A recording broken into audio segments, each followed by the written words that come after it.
Bonjour à tous. Voici quelques petits détails techniques avant de commencer. Pour permettre à nos parrains absents aujourd'hui, ce webinaire est enregistré et du coup, nous avons coupé vos micros et caméras automatiquement. C'est totalement normal que l'on ne vous entende pas et que l'on ne vous voit pas. Excusez-moi. En revanche, vous avez un petit onglet en bas que vous avez déjà utilisé qui s'appelle Discussion. N'hésitez surtout pas à y poser toutes vos questions. Nous prendrons un temps de questions-réponses à la fin de ce webinaire. Pour vous accompagner aujourd'hui, nous sommes une équipe de 4 de Vision du Monde. Je suis Pauline, j'animerai ce webinaire. Il y a Solange, qui est la co-animatrice et qui est notre experte Zoom. Ensuite, il y a aussi Anne-Lise, qui est responsable de programme et experte du terrain. Et enfin, Anne-Marianne, notre experte parrainage, qui va vous présenter ce beau pays. Notre webinaire va durer environ 45 minutes. Nous vous emmènerons dans un premier temps à la découverte du pays pour mieux comprendre son contexte socio-économique. Puis, dans un deuxième temps, nous vous expliquerons les grands défis et enjeux que l'on peut rencontrer sur place et pourquoi Vision du Monde y est allée et quelles sont nos actions principales. Nous ferons enfin un focus sur la pandémie, quelles ont été les conséquences et quelles ont été les réponses d'urgence qu'a mené Vision du Monde sur le terrain. Et enfin, comme je vous l'ai expliqué, nous prendrons un temps dédié pour répondre à toutes vos questions. Je laisse donc la parole à Anne-Marianne qui va vous faire partir à la découverte de ce beau pays. Bonjour à tous, merci beaucoup d'être là aujourd'hui avec nous. Donc effectivement, je suis Anne-Marianne. Peut-être que j'ai déjà été amenée à échanger avec certains d'entre vous tout au long de votre parrainage ou tout simplement si un jour vous avez appelé ou envoyé un petit message à Vision du Monde. Donc, je vous amène tout de suite à la découverte du Vietnam. Donc, le Vietnam, c'est un pays qui est situé à 10 067 km de la France. Si un jour vous décidez de vous y rendre, vous mettrez environ 12 heures de vol et vous aurez un décalage horaire d'environ 6 heures, du moins à l'heure actuelle, puisque au moment où je vous parle, il est environ 18 heures au Vietnam. Le pays est composé donc de 97,3 millions d'habitants environ, dont 65% vivant en zone rurale et 35% en zone urbaine. Il a une superficie de 330 000 km² et partage une frontière de 1300 km avec la Chine et est divisé en 8 régions. Il faut savoir que nos deux programmes de parrainage, Yen Binh et Van Chan, sont situés donc dans la province de Yen Bai, une province qui est considérée un peu comme le point d'entrée entre le nord-est et le nord-ouest du pays, donc deux régions différentes du Vietnam. La capitale est Hanoï. Contrairement à ce qu'on pourrait croire, Hanoï n'est pas la ville la plus peuplée du pays, elle est seulement la deuxième ville la plus peuplée, la première étant Ho Chi Minh. La langue officielle du pays est le vietnamien, dit aussi le viet, et est parlé par 84% de la population. D'ailleurs, peut-être que certains d'entre vous pourraient se demander si le français est toujours une langue qui est utilisée au Vietnam à cause de l'histoire du pays. Eh bien, il faut savoir que la langue officielle du Vietnam durant la colonisation, bien que ce fût le français, aujourd'hui a pratiquement disparu en fait du pays, puisqu'en 2018, on estimait qu'il y avait seulement entre 0,2 et 0,5% de la population qui parlait encore cette langue. Donc, petit conseil, si vous écrivez vos courriers, écrivez-les bien en anglais. Ou sinon, demandez-nous si vous avez besoin d'un coup de main pour la traduction. La religion principale du pays donc, est le bouddhisme. Elle est pratiquée par 12% de la population et il y a également environ 8% de chrétiens partagés entre catholiques et protestants. Sinon, les trois quarts de la population au Vietnam n'ont pas de religion particulière, mais la majorité du peuple vietnamien, quelles que soient ses croyances, se rejoint donc de manière traditionnelle autour du culte des ancêtres, comme vous pouvez voir sur l'image présente devant vous. La piété envers ses parents, son ascendance, c'est vraiment une particularité familiale des Vietnamiens et le culte des ancêtres est en quelque sorte la première religion sociale du pays. On continue notre voyage au Vietnam avec un zoom sur les diversités du pays. Donc, le Vietnam est un peuple vraiment multiethnique. Il y a en tout 54 ethnies réparties sur tout le territoire. 14% sont issus d'ethnies minoritaires comme les Hmong, les Nung, les Hmong. Alors, s'il y a des Vietnamiens parmi nous, je m'excuse par avance pour mon accent. L'ethnie majoritaire du pays est les Kin, donc, qui représentent 86% de la population. Donc, il faut savoir que voilà, malgré les singularités linguistiques et culturelles entre différentes ethnies, toutes les ethnies se considèrent vraiment les unes comme les autres comme des frères et sœurs, voilà, qui vivent sous un seul et même toit. Donc, il y a plutôt une cohabitation sereine et fraternelle, d'ailleurs, qui est bien reflétée chaque année à travers les journées culturelles des ethnies du Vietnam. Elles ont lieu aux environs du mois d'avril chaque année. Et c'est vraiment l'occasion pour tous de former vraiment un bloc d'union nationale à travers la diversité et la solidarité interethnique. Donc, au Vietnam aussi, vous pourrez voir des paysages qui sont vraiment variés et uniques, comme par exemple la baie d'Along ou encore le delta du Mekong, qui sont, je pense, si vous allez au Vietnam, deux endroits incontournables à faire durant votre visite. Voilà, vous y verrez donc plusieurs paysages comme par exemple les rizières de Sapa qui sont un peu plus au nord du pays ou encore les chutes de Pongour. Donc c'est une cascade à 7 étages qui est très impressionnante rien qu'en en voyant les images. Donc voilà, vous verrez différents contrastes aussi dans ce pays-là, comme par exemple si vous allez à Hanoï, c'est vraiment une ville qui est plutôt ancienne, et si vous passez à Ho Chi Minh, vous serez frappé par le modernisme de la ville. Voilà, donc c'est des paysages qui sont autant variés, autant authentiques que attirants. Un autre point aussi sur les diversités du pays, la fête nationale, très importante pour le pays, puisqu'elle est célébrée donc chaque année le 2 septembre et vient fêter donc l'indépendance du pays, puisque le 2 septembre 1945, le président du Vietnam, donc à l'époque Ho Chi Minh, a proclamé l'indépendance du pays et le pays est devenu un pays libre après 60 ans à faire partie de l'Indochine française. Donc pendant cette fête nationale, les gens achètent des drapeaux, ils les mettent devant la porte de leur maison, ils mangent des gâteaux de lune, donc des pâtisseries très populaires dans le pays qui symbolisent un peu le bonheur et les valeurs familiales. Et bien sûr, c'est un jour férié et il y a des défilés dans la capitale du pays. Voilà, donc on continue maintenant avec la situation politique et économique du Vietnam. Donc, il faut savoir que le Vietnam est un pays qui n'a bien sûr pas eu une histoire facile, bien au contraire. Il a connu de nombreux événements qui ont chamboulé son histoire. On pense notamment voilà, à ce temps de soumission à la Chine et à la France jusqu'aux nombreuses années de combat qui ont mené à une réunification en 1975. Donc, c'est seulement après les années 80 et une lutte acharnée contre cette domination étrangère que le Vietnam a retrouvé la paix et une économie florissante. Donc aujourd'hui, le Vietnam a à sa tête une politique communiste à parti unique avec un État centralisé. D'ailleurs, un parti qui a été fondé en 1930 par Ho Chi Minh, un parti qui est donc toujours en activité. Vous pouvez voir d'ailleurs le logo de ce parti-là sur la photo en haut de votre écran. Le pays aujourd'hui est dirigé par Wan Phuc, donc, qui a été anciennement Premier ministre pendant 5 ans de ce pays-là avant de devenir président de l'État en avril 2021. Voilà.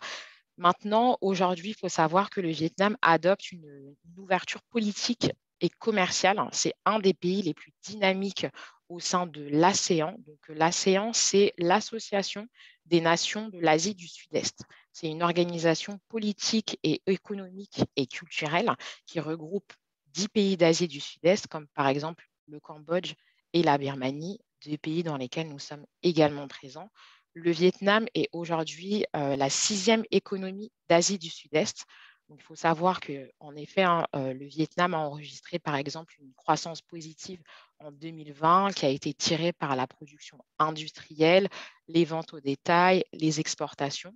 Et cette croissance également, elle a été possible parce qu'il y a eu une bonne maîtrise de l'épidémie du Covid-19 qui a eu lieu, bien sûr, comme vous le savez, en 2020. Et donc, cette bonne maîtrise, bien que bien sûr, elle n'a pas empêché les conséquences qu'il y a eu dans le pays-là, notamment dans les zones les plus défavorisées, elle a su être prise au sérieux par le gouvernement en temps et en heure.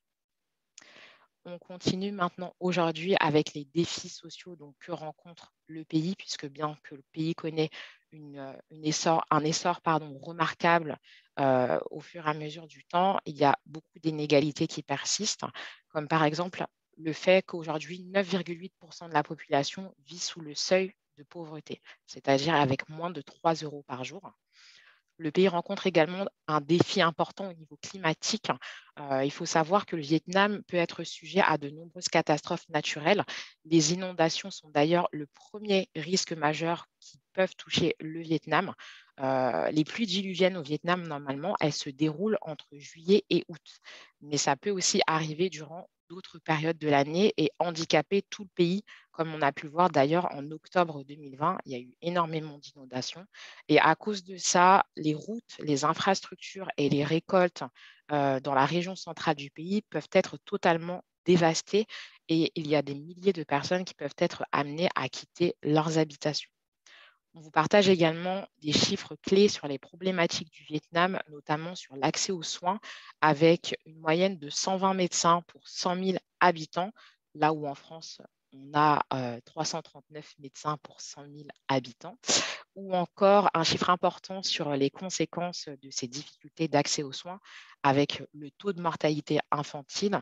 Donc, sur 1000 naissances, 22 enfants peuvent être amenés donc, à perdre la vie. Il faut savoir que ce chiffre-là est vraiment une moyenne et il peut varier d'une région à une autre dans le pays, puisque dans les grandes villes comme Hanoï et Ho Chi Minh, ces taux sont plutôt faibles, voire même proches de ceux de certains pays européens comme nous en France, où on est à environ 3 décès sur 1000 enfants. Donc, ce sont des chiffres tristes à partager, mais malheureusement, ce sont les chiffres actuels. Voilà, il faut savoir que voilà, dans certaines provinces, en particulier là où vivent des minorités ethniques, ces taux de mortalité infantile peuvent être beaucoup plus élevés. Comme on disait notamment, c'est dû à une difficulté d'accès aux soins par les familles. On continue avec d'autres défis sociaux que rencontre le Vietnam, donc les mariages précoces. Donc, il faut savoir que ceux-ci actuellement sont interdits au Vietnam, mais malheureusement toujours pratiqués. Donc, une fille sur 10 serait mariée avant ses 18 ans selon l'UNICEF. Donc, pour les parents, les mariages précoces amoindrissent le risque de relations ou de grossesse hors mariage, qui malheureusement sont un risque de déshonneur pour la famille. Mais il faut savoir que les mariages précoces ne sont pas toujours arrangés. Ils sont des fois à l'initiative des jeunes filles elles-mêmes qui font ça par habitude, par coutume, parce que c'est ce qu'elles ont vu autour d'elles jusqu'à présent. Donc, par exemple, dans la minorité des Hmong, on a 60% des jeunes filles qui décident de se marier dès l'âge de 15 ans. Le trafic d'enfants a également lieu du coup au Vietnam, notamment avec la frontière chinoise pour pallier à la politique du pays. Donc, en effet, avec la politique de l'enfant unique en Chine, là où les familles préfèrent avoir des garçons plutôt que des filles, la Chine compte désormais beaucoup plus d'hommes que de femmes. Donc, ce trafic d'enfants, notamment de jeunes filles, entend à pallier ce problème en trouvant de nouvelles jeunes filles à marier de l'autre côté de la frontière, notamment au Vietnam. Les violences domestiques également continuent toujours de sévir au Vietnam. Aujourd'hui, 2 tiers des Vietnamiennes ont déjà été victimes de violences conjugales au moins une fois.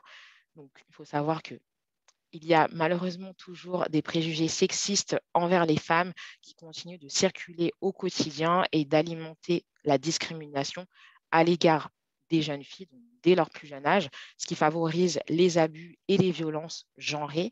Et les normes sociales du pays peuvent également amener à banaliser en fait les comportements de contrôle et la violence des partenaires masculins et également à excuser ces comportements-là.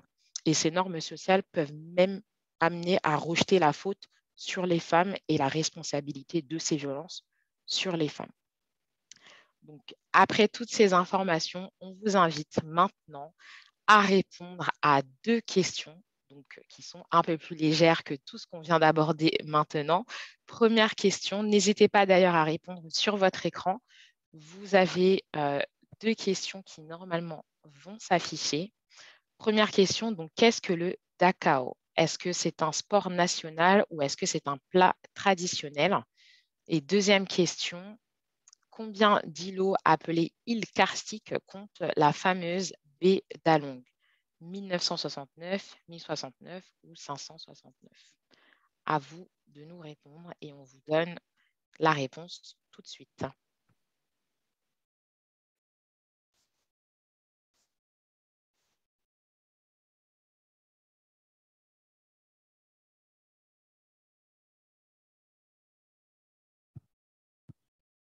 Alors, on a Cyril qui donne la réponse à tout le monde. D'autres qui hésitent.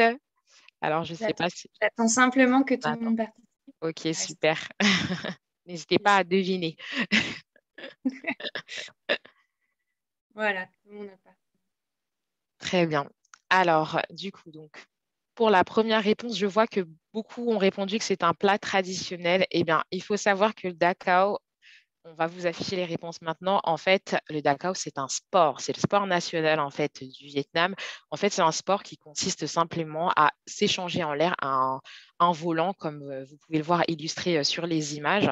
Voilà, en fait, les participants s'échangent ce volant-là en utilisant donc toutes les parties de leur corps possibles, excepté les mains. Ça peut ressembler à un espèce de foot badminton. Et puis, concernant la deuxième question, donc, la baie d'Along, elle est composée donc, de 1969 îles karstiques. Donc voilà, la baie d'Along, elle a 120 km de côte littorale, composée donc de ces 1969 îles karstiques. Donc, ce sont des îles faites à base de calcaire qui est en partie immergée dans la fameuse baie d'Along. Voilà. Merci beaucoup de m'avoir écouté. Je vous laisse maintenant continuer cette découverte du Vietnam et notamment de nos 2 programmes de parrainage. Merci Anne-Marianne. Nous allons du coup maintenant partir à la découverte de Van Chan et Yen Binh grâce à Anne-Lise qui est notre experte du terrain. Bonjour à tous, je suis Anne-Lise, responsable des programmes au Vietnam et je vais vous emmener à la découverte de Van Chan et de Yen Binh. Alors, à titre informatif, le premier bureau de World Vision a ouvert au Vietnam en 1990 à Hanoï et aujourd'hui, nos équipes sur place comptent environ 500 employés, dont 99% du staff qui est d'origine vietnamienne. Actuellement, il y a 38 programmes de développement qui sont répartis sur 18 provinces à travers tout le pays, ce qui nous permet d'apporter un soutien à plus de 210 000 enfants vietnamiens. En France, Vision du Monde parraine plus de 1000 enfants. Et sur place, notre approche consiste à faire participer la communauté au maximum. Cela leur permet de s'approprier les projets et d'être autonomes à la fin de notre programme. Alors, nos 2 programmes sont situés au nord-ouest de Hanoï, c'est-à-dire à environ 250 km d'Hanoï. Et donc, il vous faudrait entre 3 et 5 heures de voiture depuis Hanoï pour y parvenir. Les 2 programmes sont situés dans la province de Yen Bai. Van Chan comprend 5 communes et 36 villages et Yen Binh est composé de 5 communes et 51 villages.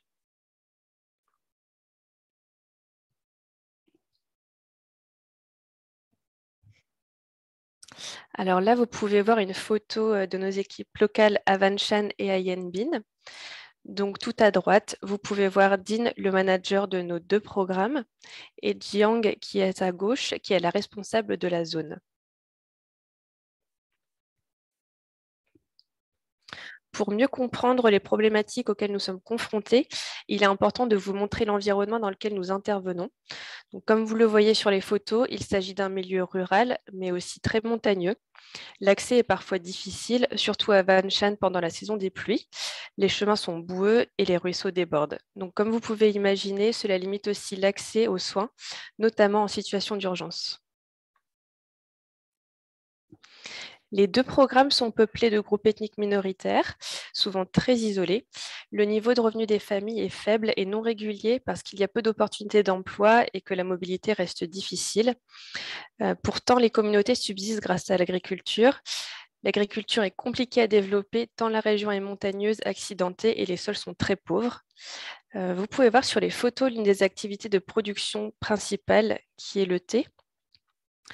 La majorité des familles ne possèdent qu'une seule source de revenus, donc les capacités d'épargne des familles sont quasi inexistantes. Donc pour résultat, la population est très précaire dans ces 2 régions et encore plus dans la zone de Van Chan où on peut atteindre un taux de pauvreté de 44%. Pour vous donner une idée, le revenu d'une famille est d'environ 680 € par année, comparé à 1 290 € au niveau national.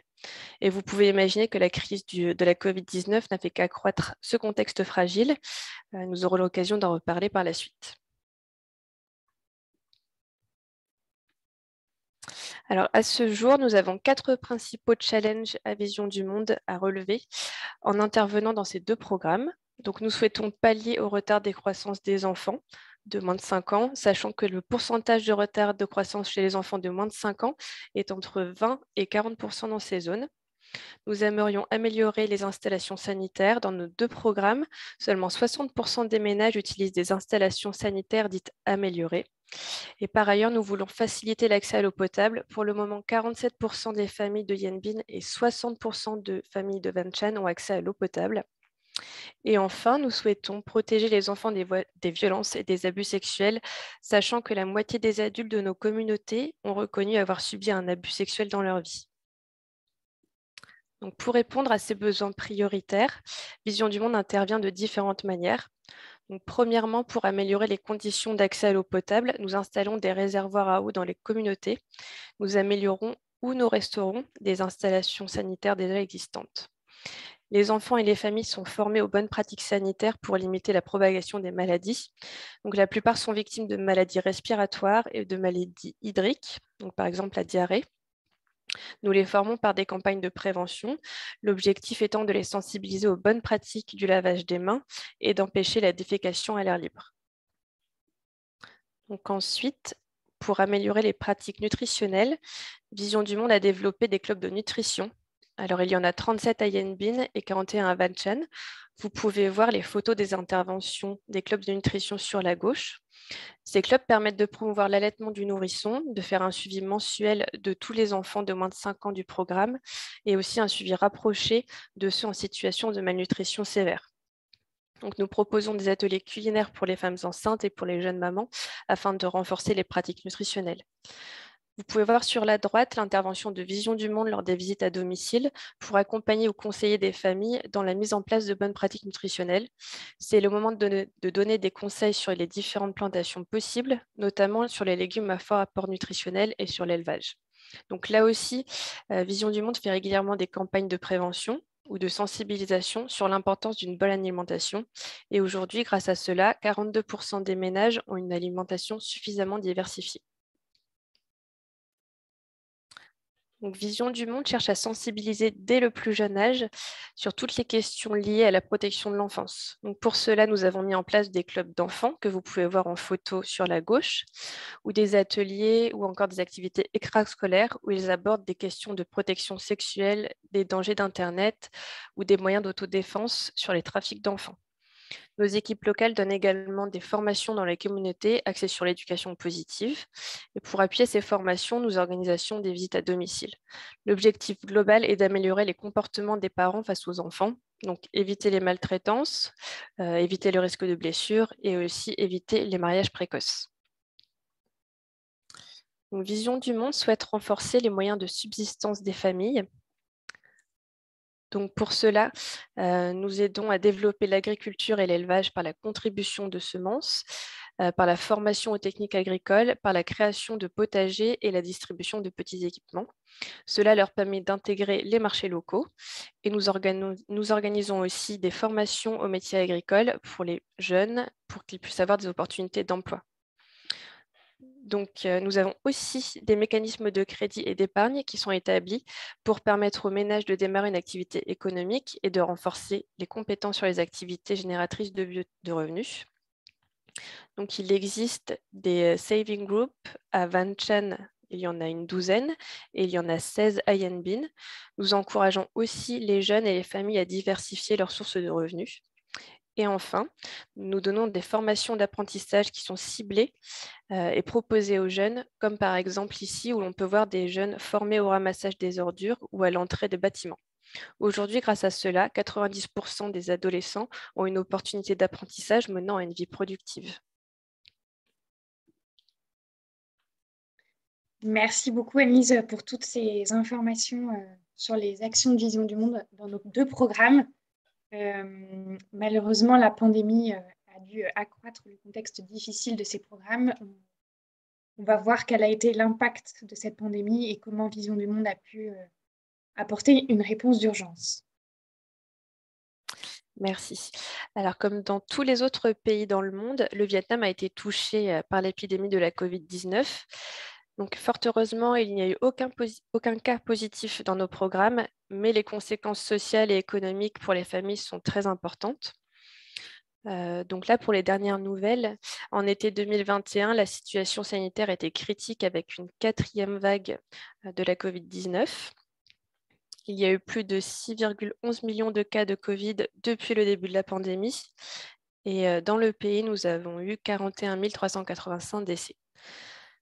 Donc, il y a une campagne de vaccination qui est progressive.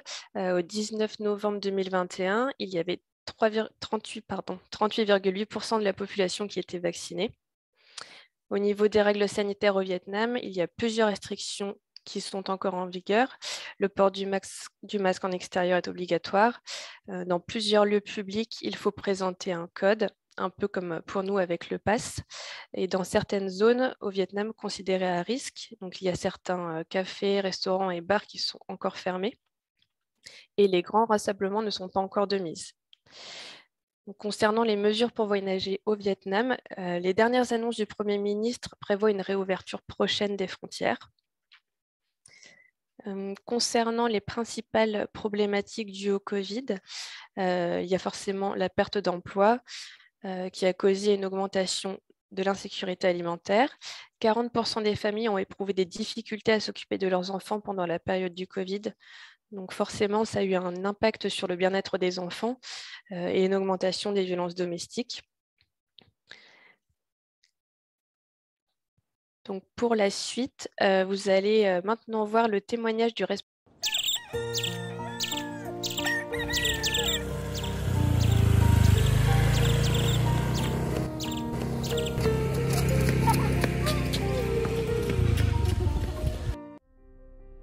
Xin chào, tôi là Lê Huy Định, trưởng chương trình vùng Yên Bình. Dịch Covid-19 trong nước tới nay đã bùng phát lần thứ 4, gây ảnh hưởng lớn lên đời sống của người dân và trẻ em. Nhiều hộ gia đình mất việc làm, mất thu nhập. Không được tới lớp, trẻ em trong các gia đình đông con phải tìm cách chia nhau chiếc điện thoại để học qua mạng. Dịch gây ra nhiều áp lực về tài chính và tinh thần, làm gia tăng căng thẳng giữa các thành viên trong gia đình. Nhằm giúp cộng đồng vượt qua những thách thức đó, Tầm nhìn thế giới đẩy mạnh các hoạt động phát triển sinh kế và các hoạt động với các đợt cấp phát lương thực, nhu yếu phẩm để cứu trợ tức thì cho các hộ gia đình. Chúng tôi cũng cung cấp vật tư, cung cấp trang thiết bị cho các cơ sở y tế để ủng hộ công tác chống dịch. Bên cạnh đó, chúng tôi tăng cường truyền thông về cách phòng tránh, cách điều trị Covid để bảo vệ an toàn cho cộng đồng. Thay mặt trẻ em và người dân trong vùng dự án, tôi xin chân thành cảm ơn các nhà tài trợ.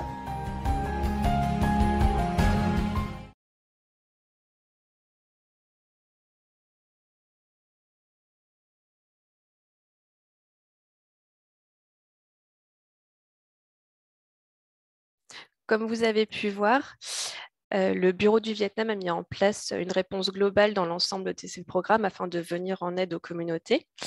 Donc, en plus des projets spécifiques, 6% du budget du programme a été réaffecté à des activités de réponse d'urgence face à la crise de la Covid-19. Donc, en réponse aux défis de la pandémie, World Vision Vietnam a réussi à aider les plus vulnérables. Donc, plus de 35 000 personnes ont bénéficié de la réponse d'urgence pour lutter contre la pandémie. 34 006 foyers a reçu une aide alimentaire. Donc, ils ont également reçu de l'argent et du matériel de prévention et de sensibilisation.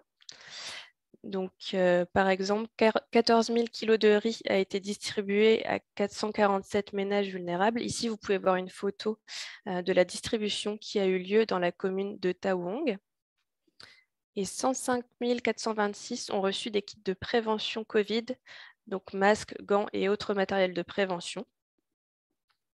Nous avons aussi pu équiper 5 392 personnels soignants. Là, vous pouvez voir sur les photos donc, une campagne de sensibilisation aux gestes barrières et également l'installation de points d'eau dans les écoles pour renforcer le lavage des mains. Donc, 27 installations en tout.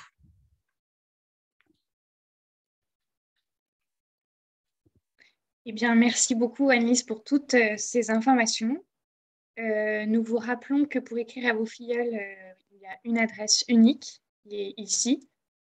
Et il faut surtout bien penser à mentionner la référence parrain et filleul pour que votre courrier soit acheminé correctement. Voilà, sachez que ça met toujours 2 à 3 mois pour être acheminé jusqu'à votre filleul, puisque les courriers sont envoyés au bureau de Hanoï. Puis après, vous avez vu, parfois, il est difficile d'aller jusque dans les programmes. Donc, c'est parfois normal que que votre courrier mette du temps à être acheminé et que vous ayez aussi une réponse un peu plus longtemps après. Nous allons maintenant prendre un petit temps pour répondre aux questions qui ont été posées. Une question pour toi, Anne-Marianne, c'est: est-ce qu'il est envisageable de rendre désormais visite à nos filleuls? Alors, comme vous l'avez vu durant cette présentation, le Covid-19 a eu un important impact pour l'ensemble du pays et également dans nos programmes de parrainage. Même si aujourd'hui, de manière globale, dans le monde entier, on a l'impression que l'épidémie du Covid-19 est en train de reculer, la situation reste encore beaucoup trop sensible pour que les visites puissent reprendre dans nos programmes de parrainage. Je ne sais pas si vous avez retenu, mais au début de ma présentation, je disais que le pays était frontalier avec la Chine, notamment avec une frontière à base de 1300 km. Et je ne sais pas si vous l'avez vu également aux informations, mais il semblerait que le Covid-19 n'a pas terminé d'être présent en Chine et semblerait reprendre encore plus de vigueur. Donc, pour l'instant, on ne sait pas ce qui va se passer. Le Vietnam, même si pour l'instant repart apparemment sur une ouverture des frontières, pour l'instant, remettre en place les visites dans nos programmes de parrainage serait beaucoup trop risqué. Mais néanmoins, on espère que ce sera de nouveau possible cette année et quand ce sera possible, on ne manquera pas bien sûr de vous en avertir afin que vous puissiez de nouveau nous solliciter pour aller rendre visite à vos filleuls et nous, on sera très contents d'organiser de nouveau ces visites-là au sein de nos programmes de parrainage. Voilà. Merci beaucoup, Anne-Marianne. Une autre question qui a été posée, c'est combien de temps en moyenne reste Vision de Monde dans un programme? À partir de quand décide-t-on de quitter une région? Annelise, peux-tu nous expliquer? Oui, tout à fait. Alors, donc nos programmes ont une durée en moyenne de 15 ans. C'est un ordre de grandeur, donc on peut rester un peu plus longtemps ou un peu moins. Nous restons flexibles et en fait, nous nous adaptons aux besoins des communautés que nous aidons. Donc en fait, les programmes sont déployés en collaboration étroite avec les équipes et les acteurs locaux pour impacter de façon durable les conditions de vie des enfants et des familles. Ensuite, tous les ans, nous réévaluons les projets et les besoins, ce qui nous permet après d'évaluer les besoins de rester ou non pour soutenir les équipes et les programmes locaux. Donc en fait, voilà, on ne peut pas décider à l'avance donc la décision de fermer ou de rester pour un programme en fait. Donc voilà, tous les ans, nous réévaluons les projets. Et voilà, en tout cas, en général, ce sera pour une durée moyenne de 15 ans.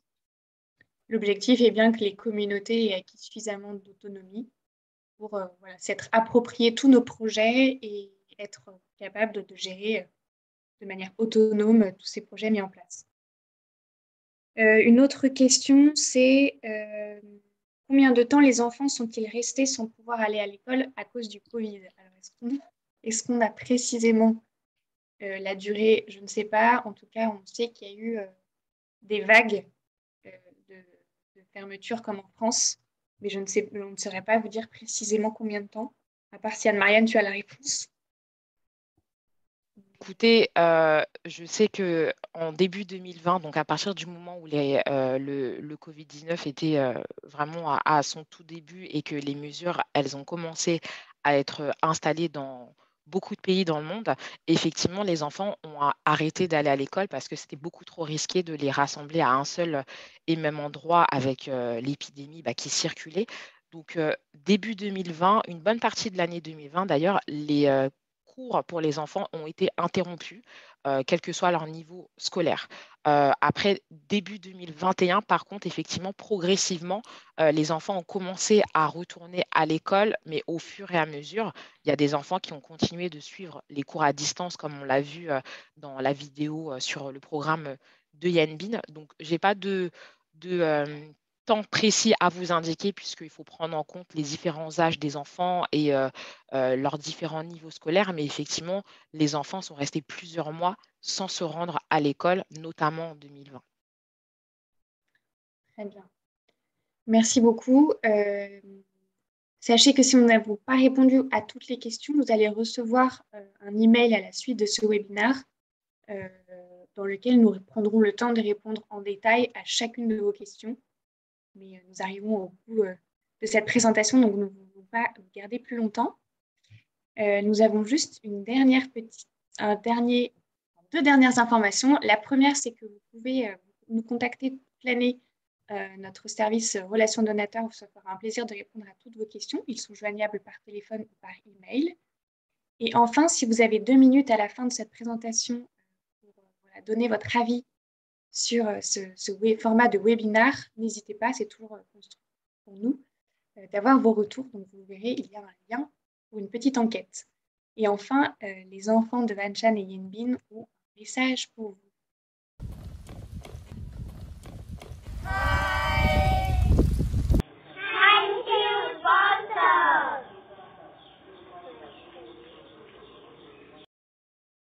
Voilà, un grand merci pour votre présence et vous inquiétez pas, pour ceux qui n'ont pas pu être là, ce webinaire est enregistré et donc vous recevrez avec l'email le lien pour le revisionner. Merci beaucoup et à bientôt.